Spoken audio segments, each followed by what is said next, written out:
இலங்கையின் முதற்தர சுற்றுலா தலம் ரீச்சாவின் மாபெரும் உணவு திருவிழா ஆகஸ்ட் மாதம் 7, 8, 9 மற்றும் 10 தேதிகளில் மாலை 6 மணி முதல் 10 மணி வரை.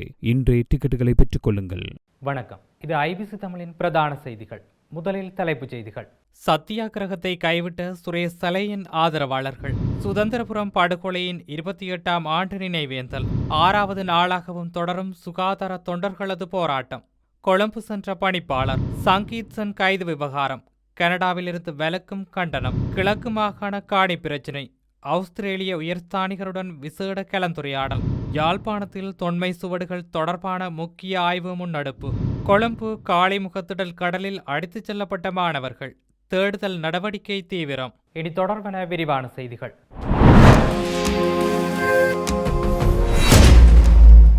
கொழும்பு கோட்டை தொடருந்து நிலையத்திற்கு எதிரே அரச புலனாய்வு சேவையின் முன்னாள் தலைவர் ஓய்வு பெற்ற மேஜர் ஜெனரல் சுரேஷ் சலே தடுத்து வைக்கப்பட்டதை கண்டித்து நடத்தப்பட்ட சத்தியாகிரகம் கைவிடப்பட்டுள்ளது.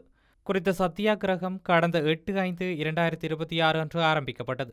இதன் பின்னணி குறித்து ஆராய்கையில் தமது மரணம் நெருங்கிவிட்டதாக உணர்வதால் கண்களை தானம் செய்வதற்கும் தமது இறுதி உயில் சாசனத்தை தயாரிப்பதற்கும் தேவையான ஆவணங்களை உடனடியாக கொண்டு வருமாறு சுரேஷ் சலே தெரிவித்துள்ளதாக அவரது சட்டத்தரணிகள் கடந்த 7ஆம் தேதி வெளிப்படுத்தினர். இதன்போது குற்றப்புலனாய்வு திணைக்களத்தின் பணிப்பாளர் சாணி அபேசேகரவுக்கு கடிதம் ஒன்றை அனுப்பிய சலேயின் சட்டத்தரணி தனது இறுதி உயிலை உருவாக்குவதற்கு தேவையான ஆவணங்களை தயாரிப்பதற்காக சட்டத்தரணிகள் உடனடியாக தன்னை வந்து சந்திக்குமாறு சலே தெரிவித்துள்ளதாக குறிப்பிட்டனர். மேலும் அந்த கடிதத்தின் மூலம் சலேவை வசதிகள் கொண்ட வைத்தியசாலை ஒன்றிற்கு மாற்றுமாறும் சுயாதீன மருத்துவ குழு ஒன்றின் மூலம் அவரது ஆரோக்கிய நிலையை ஆராயுமாறும் கோரிக்கை விடுக்கப்பட்டுள்ளது. இதற்கிடையில் அரச புலனாய்வு சேவையின் முன்னாள் பிரதானி சுரேஷ் சலேயின் நலன் வேண்டி சர்வஜன அதிகாரம் அமைப்பினால் ஏற்பாடு செய்யப்பட்ட பிரித் பாராயண நிகழ்வு பெல்லன்வில்ல ராஜமகா விகாரையில் மாலை நடைபெற்றது. இந்நிகழ்வில் சுரேஷ் சலேயின் மனைவியும் மகனும் கலந்து கொண்டனர். அத்துடன் சுரேஷ் சலேவை மனிதாபிமானமற்ற முறையிலும் கொடூரமாகவும் நடத்தப்படுவதற்கு எதிர்ப்பு தெரிவித்து 8ஆம் தேதி முதல் கோட்டை தொடருந்து நிலையத்திற்கு முன்பாக தொடர் சத்தியாகிரக போராட்டத்தை ஆரம்பிப்பதற்கு எதிர்க்கட்சியில் சில அரசியல் கட்சிகள் தயாராகின. அரச புலனாய்வு சேவையின் முன்னாள் பிரதானி சுரேஷ் சலே கடந்த பிப்ரவரி 25ஆம் தேதி உயிர்த்த ஞாயிறு தாக்குதல் தொடர்பான குற்றச்சாட்டுகளின் கீழ் குற்றப்புலனாய்வு திணைக்களத்தினால் கைது செய்யப்பட்டார்.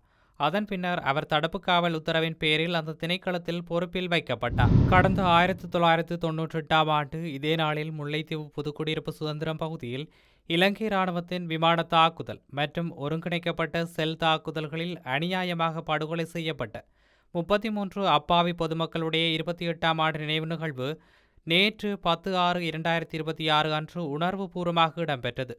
தாயக நினைவேந்தல் அமைப்பின் ஏற்பாட்டில் நிரோஜன் விளையாட்டுக் கழக மைதானத்தில் தலைவர் சயந்தன் தலைமையில் ஒழுங்கமைக்கப்பட்டிருக்கின்ற விசேட நினைவிடத்தில் உணர்வுபூர்வமாக இடம்பெற்றது. இந்த அஞ்சலி நிகழ்வில் பொதுச்சுடரனை குறித்த தாக்குதலில் தனது சகோதரியினை இழந்த பெண்ணொருவர் ஏற்றி வைத்தார். அதனைத் தொடர்ந்து ஏனையவர்களும் பொது உருவப்படத்துக்கு சுடரேற்றி மலர் மாலை அணிவித்து அஞ்சலி செலுத்தப்பட்டு அஞ்சலி உரைகளும் இடம்பெற்றன. குறித்த நிகழ்வில் புதுக்குடியிருப்பு பிரதேச சபையின் தவிசாளர் வே கரிகாலன் மற்றும் முன்னாள் பிரதேச சபை உறுப்பினர்கள் ஜீவராசா குறித்த தாக்குதலில் தங்களுடைய உறவுகளை பறிகொடுத்தவர்களின் உறவினர்கள், பொதுமக்கள், நலன் விரும்பிகள் என பலரும் கலந்து கொண்டு அஞ்சலி செலுத்தியுள்ளார்கள். யாழ்ப்பாணம் போதனா வைத்தியசாலையின் சுகாதார தொண்டர்கள் தமக்கு நேர்முக தேர்வுக்கான அழைப்பு விடுக்கப்பட வேண்டும் என கோரி ஆரம்பித்த போராட்டமானது நேற்று 6வது நாளாகவும் இடம்பெற்றிருந்தது. நேற்றைய போராட்டத்தில் 2 அணிகளாக பிரிந்த சுகாதார தொண்டர்கள் யாழ்ப்பாணம் போதனா வைத்தியசாலைக்கு முன்பாகவும் கொழும்பு சுகாதார அமைச்சுக்கு முன்பாகவும் போராட்டத்தில் ஈடுபட்டு வருகின்றனர். யாழ்ப்பாண வைத்தியசாலையின் சுகாதார பணியாளர்கள் வெற்றிடத்திற்கான நேர்முக தேர்வுக்கான அழைப்பு 92 பேருக்கு விடுக்கப்பட்டிருந்தது. இந்நிலையில் 5 வருடங்களாக பணியாற்றும் தமக்கு முன்னுரிமை வழங்கப்பட்ட பின்னரே ஏனையோருக்கு வழங்கப்பட வேண்டும் என கூறிய இந்த போராட்டமானது முன்னெடுக்கப்பட்டு வருகின்றது.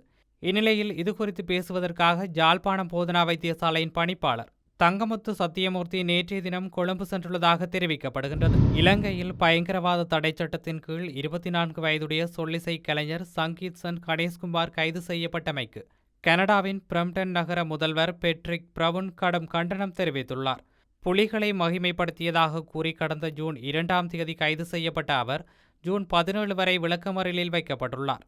ஒரு கலைஞர் தனது அடையாளத்தை வெளிப்படுத்துவதற்காக கைது செய்யப்படுவது கருத்து சுதந்திரத்தை மீறும் செயல் என முதல்வர் பெட்ரிக் பிரவுன் சுட்டிக்காட்டியுள்ளார். இது ஜனநாயக பண்புகளை சீர்குலைக்கிறது. இலங்கையில் அடுத்தடுத்து ஆட்சிக்கு வந்த அரசாங்கங்கள் பயங்கரவாத தடை சட்டத்தை நீக்குவதாக பலமுறை உறுதியளித்த போதிலும் மாற்று கருத்துக்களை ஒடுக்குவதற்காக இந்த சட்டத்தை அவர்கள் தொடர்ந்து ஆயுதமாக பயன்படுத்தி வருகின்றனர். 2009ஆம் ஆண்டு தமிழின படுகொலையின் உச்சகட்டத்திற்கு பின்னரும் தமிழர்கள் இன்னும் தீவிர ராணுவ கண்காணிப்பு மற்றும் முறையான ஒடுக்குமுறையின் கீழே வாழ்ந்து வருகின்றனர். இந்த கைது நடவடிக்கையானது பிரம்டன் நகரில் அமைக்கப்பட்டுள்ள தமிழ் இனப்படுகொலை நினைவு சின்னம் போன்ற நினைவு திட்டங்களின் முக்கியத்துவத்தை மீண்டும் உணர்த்துகிறது.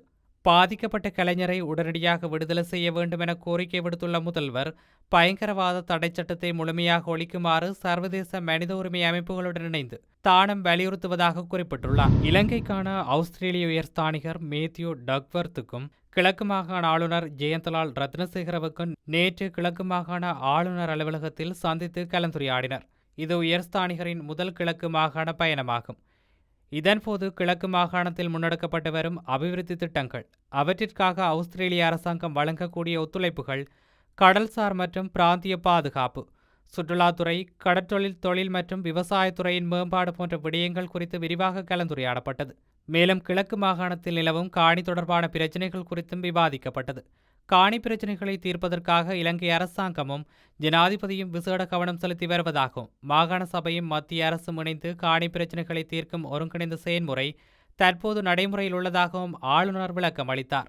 இலங்கையின் தொழில்துறை மற்றும் முதலீட்டு வாய்ப்புகள் பற்றியும் கலந்துரையாடப்பட்டதுடன் முதலீட்டாளர்களுக்கு உகந்த சூழல் தற்போது உருவாக்கப்பட்டுள்ளமை குறித்தும் கருத்து பரிமாற்றம் நடைபெற்றது. ஆஸ்திரேலிய அரசாங்கத்திற்கும் இலங்கை அரசாங்கத்திற்கும் இடையில் மிகவும் வலுவான உறவு நிலவுவதாகவும், கிழக்கு மாகாணத்துடனும் நெருக்கமான மற்றும் உறுதியான ஒத்துழைப்பு செயற்பட்டு வருவதாகவும் உயர்ஸ்தானிகர் தெரிவித்துள்ளார். தொல்லியல் திணைக்களத்தின் அழைப்பின் பேரில் யாழ்ப்பாணத்திற்கு வருகை தந்துள்ள நெதர்லாந்து நாட்டின் தொல்லியல் திணைக்கள அதிகாரிகள் குழு வடக்கு பகுதிகளில் விரிவான ஆய்வுப் பணிகளில் ஈடுபட்டுள்ளது. அடிலையில் குறித்த நிபுணர் குழு யாழ்ப்பாணத்தில் 15 நாட்கள் தங்கியிருந்து பல்வேறு தொல்லியல் மற்றும் நிலவியல் சார்ந்த ஆய்வுகளை முன்னெடுத்து வருகிறது. இந்த ஆய்வுகளின் போது நிலத்தின் தன்மை, நிலத்தடியில் காணப்படும் தொன்மைச் சுவடுகள் மற்றும் வரலாற்று முக்கியத்துவம் வாய்ந்த அமைப்புகள் தொடர்பான தரவுகள் நவீன தொழில்நுட்ப சாதனங்களின் உதவியுடன் சேகரிக்கப்பட்டு ஆய்வு செய்யப்படுகின்றன. குறிப்பாக நல்லூர், நெடுந்தீவு மற்றும் காரைநகர் உள்ளிட்ட பகுதிகளில் அதிகளவிலான கள ஆய்வுகள் இடம்பெற்று வருவதாக தெரிவிக்கப்படுகிறது.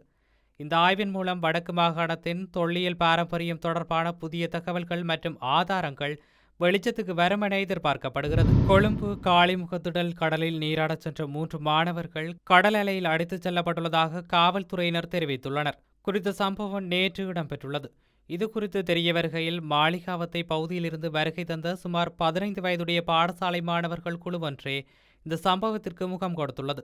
6 பேர் அடங்கிய குழுவொன்று இவ்வாறு காளிமுகத்திடல் கடலில் இறங்கியதாக குறிப்பிடப்படுகிறது.